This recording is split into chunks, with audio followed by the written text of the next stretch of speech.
नमस्कार, आप देख रहे हैं रिपब्लिक भारत। मैं हूं आपके साथ विवेक शांडिल्य। आज बताएंगे आपको कि कैसे उत्तर प्रदेश की सियासत गर्म हो गई है।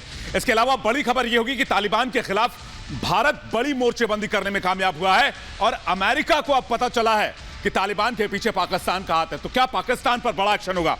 इससे पहले आपको बता दें कि रिपब्लिक भारत आपसे जुड़े हर एक मुद्दे की आवाज उठाता है, तो आप भी अपनी आवाज उठाएं और रखें अपने विचार कू ऐप पर।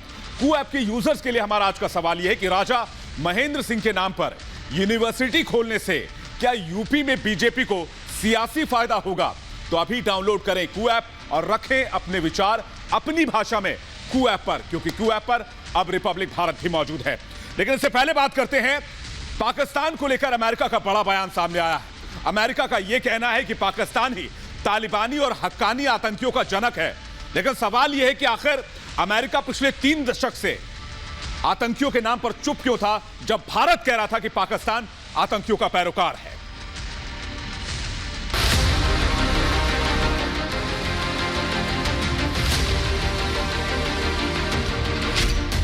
बाइडेन का टूटा भ्रम, पाकिस्तान में आतंकी होंगे खत्म। अमेरिका ने किया अपना गुनाह कबूल। पाकिस्तान पर भरोसा यूएस की सबसे बड़ी भूल। भारत अमेरिका से दशकों से यह कहता रहा है कि अमेरिका से मिली खैरात के पैसों पर पाकिस्तान अमेरिका के दुश्मनों को पालता पोसता रहा है। लेकिन पाकिस्तान प्रेम में अपनी आंखों की रोशनी खो चुके अमेरिका को इस बात को मानने में 3 दशक से ज्यादा का वक्त लग गया। अब जब अफगानिस्तान से सुपर पावर की वापसी हो गई है, तो अमेरिका को यह समझ आया कि अफगानिस्तान में उसकी हार की सबसे बड़ी वजह कोई और नहीं बल्कि उसका चाहेता पाकिस्तान ही था। पाकिस्तान पर भड़का अमेरिका। आतंक के खात्मे के नाम पर पाकिस्तान को जो पैसे दिए गए, वो अमेरिका की सबसे बड़ी भूल है। अमेरिका को अब इस बात का एहसास हो गया है। बाइडेन को यह बात समझ आ गई है कि उसके तमाम आतंकी दुश्मनों को पाकिस्तान ही पाल रहा है। अफगानिस्तान में तालिबान के कब्जे में मदद करने वाले पाकिस्तान को अमेरिका ने जमकर फटकार लगाई। अमेरिका के विदेश मंत्री एंटनी ब्लिंकन ने माना कि पाकिस्तान तालिबान और हक्कानी नेटवर्क के आतंकियों को पालता पोसता रहा है। अमेरिकी विदेश मंत्री की माने तो पाकिस्तान के अफगानिस्तान में बहुत सारे हित हैं, जिसमें से कुछ से सीधे अमेरिकी हितों का साफ टकराव होता है। अफगानिस्तान में भारत की बढ़ती भूमिका के बाद पाकिस्तान ने नुकसान पहुंचाने वाले कई कदम उठाए। ऐसी खबरें मिली हैं कि पाकिस्तान तालिबानी और हक्कानी आतंकियों को पालता पोसता रहा है, जिसकी जांच की जा रही है। पाकिस्तान से अमेरिका के रिश्तों पर समीक्षा भी हो रही है। जल्द ही इस पर बड़ा फैसला लेंगे। हाल ही में अमेरिका के CIA चीफ ने भारत के NSA से मुलाकात की थी। खबर है कि भारत ने हाल में हुई बैठकों के दरमियान अमेरिका को पाकिस्तान, तालिबान और आतंकियों की हकीकत से रूबरू करवाया है, जिसके बाद US की आंखें खुल गई हैं। खबर है कि अमेरिका पाकिस्तान पर प्रतिबंध भी लगा सकता है, लेकिन तालिबानी आतंकियों की बढ़ती ताकत के लिए सुपर पावर दुनिया के निशाने पर भी आ चुका है। चीन ने अमेरिका पर साधा निशाना। चीन की सरकारी मीडिया ग्लोबल टाइम्स ने अमेरिका में फिर से भयानक हमले की चेतावनी दी है। ग्लोबल टाइम्स ने अमेरिका पर आतंकवाद के नाम पर दोहरा रवैया अपनाने का आरोप लगाते हुए कहा है कि चीन को अपना सबसे बड़ा दुश्मन मानकर अमेरिका ने बहुत बड़ी गलती की है। ग्लोबल टाइम्स के एडिटर ने लिखा, 11 सितंबर का आत्मघाती हमला 19 आतंकवादियों ने किया था, लेकिन वह आतंकवाद का आत्मघाती हमला नहीं था। आतंकवादी अपने भयानक हमले के लिए अपनी शक्ति को इकट्ठा करेंगे। समय बताएगा कि चीन को अपना सबसे बड़ा दुश्मन मानना अमेरिका की गलती है। साफ है कि अमेरिका अपने फैसले पर दुनिया भर में घिरता जा रहा है।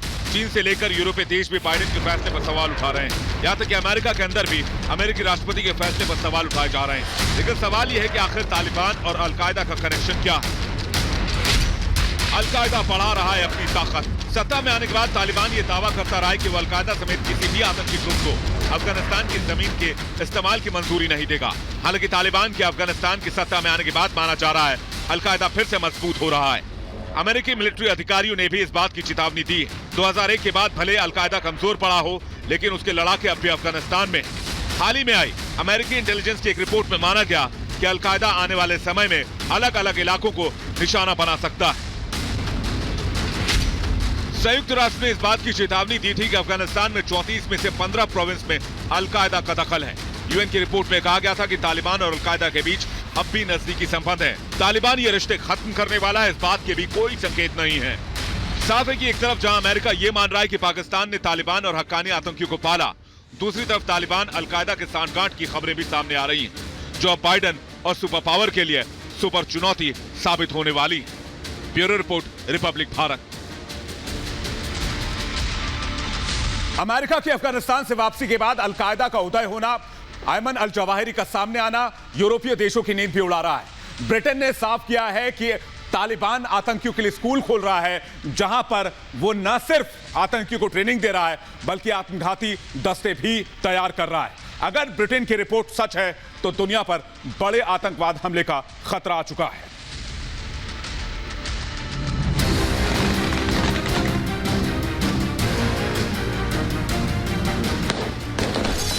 ब्रिटेन के खुलासे से दुनिया भर में हड़कंप। तालिबान बना रहा है आत्मघाती दस्ता। तालिबान ने खोला सुसाइड बॉम्बर वाला स्कूल। तालिबान के शासन से दुनिया पहले ही सहमी हुई थी कि ब्रिटेन के एक और खुलासे ने हड़कंप मचा दिया है। सूत्रों के हवाले से ब्रिटेन को जानकारी मिली है कि तालिबान ने आत्मघाती हमलावरों के लिए ट्रेनिंग स्कूल खोला है, जहां आत्मघाती दस्ता तैयार किए जा रहे हैं। इस खुलासे के बाद अमेरिका से लेकर ब्रिटेन तक खलबली मची हुई है, जिसके बाद जांच एजेंसियां और खुफिया एजेंसियां हरकत में। सूत्रों की माने तो खबर है कि तालिबान ने कई ऐसे स्कूल तैयार किए हैं जहां सुसाइड बॉम्बर बनने की ट्रेनिंग दी जा रही है।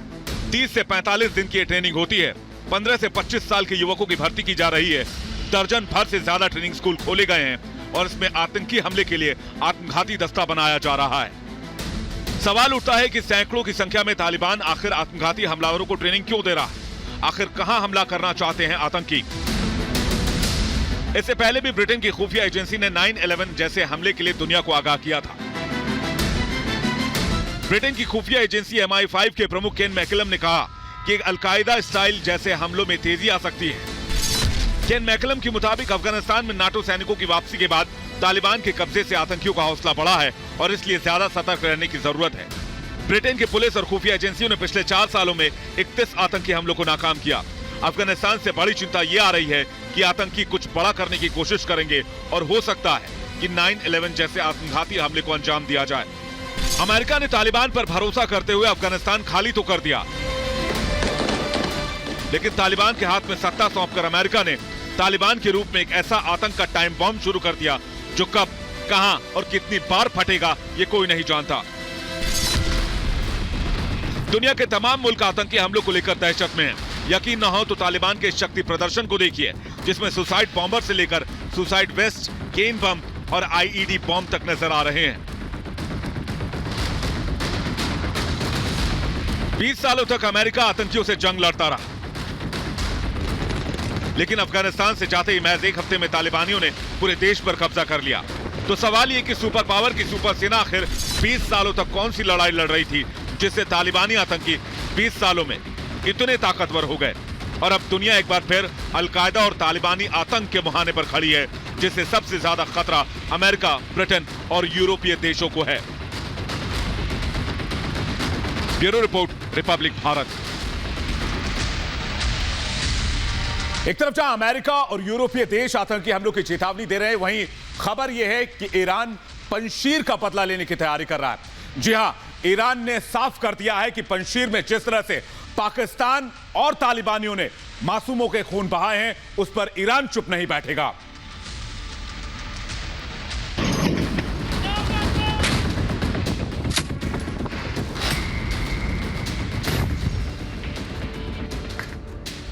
तालिबान से ईरान लेगा पंजशीर का बदला। दोस्त बना तालिबान का सबसे बड़ा दुश्मन। ईरान तालिबान में बड़ी दरार। जिन दोस्तों के ताकत पर तालिबान अफगानिस्तान में एक अखंड तालिबानी राज कायम करने का सपना देख रहा था, उस अखंड तालिबानी राज के सपने पर खंड खंड होने का खतरा मंडराने लगा है। संकट मंडराने लगा है अखुंद की उस नई सरकार पर जो अपने पैरों पर अभी ठीक से खड़ी भी नहीं हुई है। और इस संकट की वजह है तालिबान और ईरान के रिश्तों में आई दरार। कल तक जो ईरान तालिबान की गलतियों पर आंखें मूंदे बैठा था, तालिबान उसकी आंखों का तारा बना हुआ था, उसी तालिबान की गलतियां अब ईरान को खटकने लगी। ईरान तालिबान राज की गलतियों को गिनाने लगा है।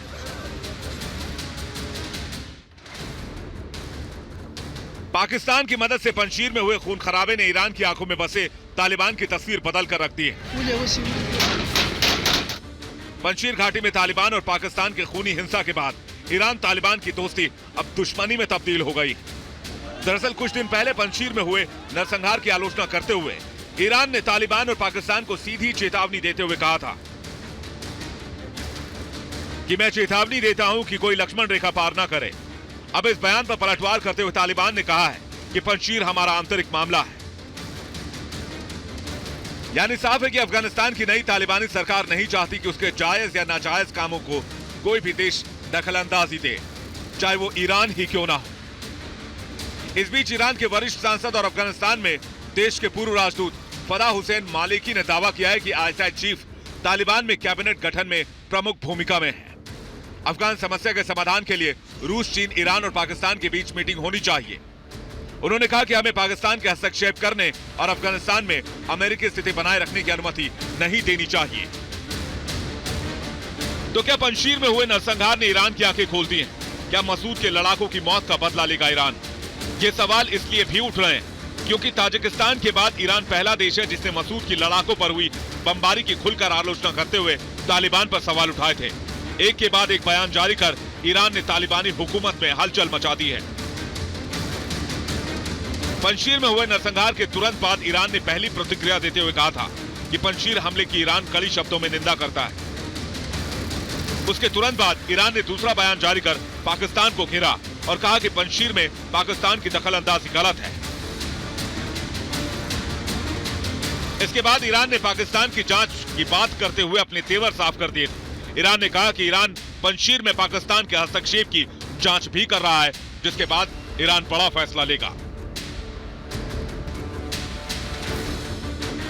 ईरान के इसी तल्खी का जवाब देते हुए आज तालिबान के प्रवक्ता ने बयान जारी कर कहा कि पंजशीर हमारा आंतरिक मामला है और इसे तालिबान सुलझा लेगा।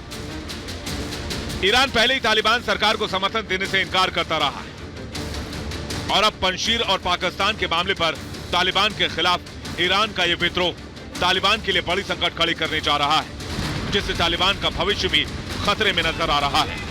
Bureau report, Republic Bharat.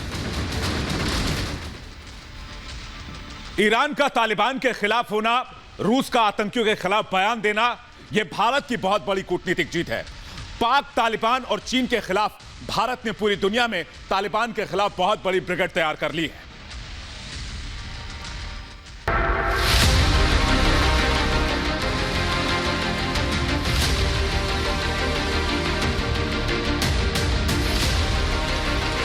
नापाक जोड़ी को मिली सबसे बड़ी चुनौती।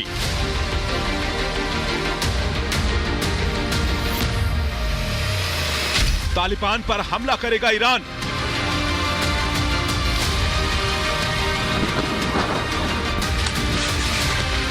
पाक तालिबान का सफाया करेगा भारत और ईरान।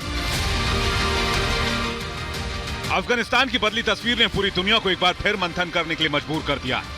बदलती तस्वीर पर मंथन के लिए ताजिकिस्तान में बड़ी बैठक होने जा रही है, जिसमें 17 देश शामिल होंगे, लेकिन सबकी निगाहें टिकी होगी भारत और ईरान पर, जहां भारत के विदेश मंत्री एस जयशंकर ईरान के विदेश मंत्री हुसैन आमिर से द्विपक्षीय मुलाकात करेंगे। खबर है कि भारत चीन, पाकिस्तान, तालिबान के खिलाफ रूस और ईरान के साथ मिलकर बड़ा गठजोड़ तैयार कर रहा है, जो आतंक के रहनुमा बने इन मुल्कों को शंघाई शिखर सम्मेलन में भी आईना दिखाने वाले हैं। अफगानिस्तान की नई सरकार के खिलाफ रूस ने कड़े तेवर अख्तियार कर अपनी नीति और नीयत दोनों साफ कर दी थी। रूस के बाद ईरान की तेवर में आई तल्खी तालिबान के लिए बड़ी मुसीबत के संकेत है। ब्रिक्स की बैठक में रूसी राष्ट्रपति पुतिन ने साफ कर दिया था किसी कीमत पर आतंक को बर्दाश्त नहीं किया जाएगा और तालिबान के रग रग में आतंक ही बहता है। जाहिर है पुतिन का इशारा तालिबानी आतंकियों की तरफ ही था। पुतिन के इस रुख के पीछे भारत की कूटनीतिक जीत भी बताई जा रही है, क्योंकि रूस के इस बयान से कुछ ही दिन पहले रूसी एनएसए ने भारत के एनएसए अजीत डोभाल से मुलाकात की थी। दुनिया जानती है कि तालिबान से अमेरिका की वापसी के बाद वहां चीन पाक गठजोड़ का अनौपचारिक तौर पर कब्जा हो गया है, जो भारत के लिए एक चुनौती से कम नहीं था।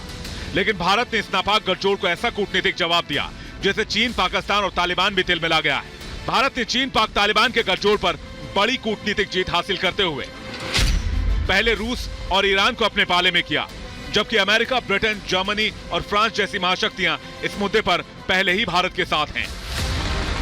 तालिबानी आतंकियों के खौफ से इस वक्त अफगानिस्तान में डर और दहशत का माहौल है, जिसे लेकर ईरान समेत कई मुल्क बार बार आपत्ति जता चुके हैं, लेकिन तालिबान की तरफ से कोई ठोस कदम नहीं उठाया गया, जिसके बाद तालिबान पर विश्व के कई बड़े मुल्क बड़ी कार्रवाई की योजना बना सकते हैं। Bureau report, Republic Bharat. और अब बात करते हैं यूपी के चुनावी घमासान की, जहां प्रधानमंत्री नरेंद्र मोदी ने योगी आदित्यनाथ की जमकर तारीफ की और विरोधियों पर जमकर बरसे।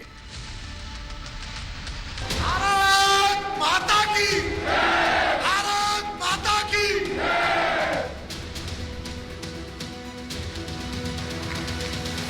यूपी के चुनावी दंगल में घमासान मचा हुआ है। पीएम मोदी आज अलीगढ़ पहुंचे और यहां राजा महेंद्र प्रताप सिंह विश्वविद्यालय की नींव रखी। यहीं से उन्होंने मुख्यमंत्री योगी आदित्यनाथ की जमकर तारीफ की और विरोधियों पर ताबड़तोड़ हमले बोले। एक दौर था जब यहां शासन प्रशासन गुंडों और माफियाओं की मनमानी से चलता था, लेकिन अब वसूली करने वाले, माफिया राज चलाने वाले सलाखों के पीछे हैं। पीएम के हमले का जवाब देने मोर्चा खुद अखिलेश यादव ने संभाला और कहा कि बीजेपी का नाम बदलकर बुलडोजर पार्टी कर देना चाहिए। सबसे बड़ी उपलब्धि सरकार की है कि इनका पास बुलडोजर है। बुलडोजर में स्टीयरिंग होता है। अभी बुलडोजर इधर चल रहा है, स्टीयरिंग घूम जाएगा तो बुलडोजर किधर चलेगा। सरकार मनमानी कर रही है। सरकार कानून को नहीं मान रही। जो मर्यादाएं होती हैं राजनीति में उसकी परवाह नहीं कर रही। यूपी में मचे चुनावी घमासान के बीच तालिबान की चर्चा भी जोरों पर है। हैदराबाद के ओवैसी भाईजान तो प्रधानमंत्री से तालिबान पर अपना रुख साफ करने की रट लगाए बैठे हैं। वो तालिबान को टेररिस्ट घोषित करे, अनलॉफुल एक्टिविटीज प्रिवेंशन एक्ट में उनको शामिल करे और ये साफ देश को बता दे नरेंद्र मोदी की सरकार के भारत ये तमाम तालिबान के 100 लीडर्स को डिलिस्ट नहीं करेगा। यूपी की जनता को राजनीति नहीं विकास चाहिए, अत्याचार नहीं सुरक्षा चाहिए, पर्दा नहीं खुलकर जीने का अधिकार चाहिए। लेकिन नेता यूपी की सियासत में जाति और धर्म का तड़का लगा रहे हैं ताकि जनता को बांटकर वोट बटोरा जा सके। लेकिन ये नया हिंदुस्तान है, यहाँ जनता सब जानती है। सवाल ये है कि आखिर वोट के लिए पार्टियां बांटो और राज करो की सियासत कब तक करेंगी। Bureau report, Republic Bharat. और अब बात करते हैं आज के कू ऐप पर पूछे गए हमारे सवाल की। कू ऐप के यूजर्स के लिए आज हमने सवाल किया था कि क्या राजा महेंद्र सिंह के नाम पर यूनिवर्सिटी खोलने से यूपी में बीजेपी को सियासी फायदा होगा। 98% लोगों ने हाँ में जवाब दिया है, 2% लोगों ने ना में जवाब दिया है। वक्त एक ब्रेक का है। बड़ी खबरों के साथ फौरन लौटेंगे। बने रहिए रिपब्लिक भारत के साथ।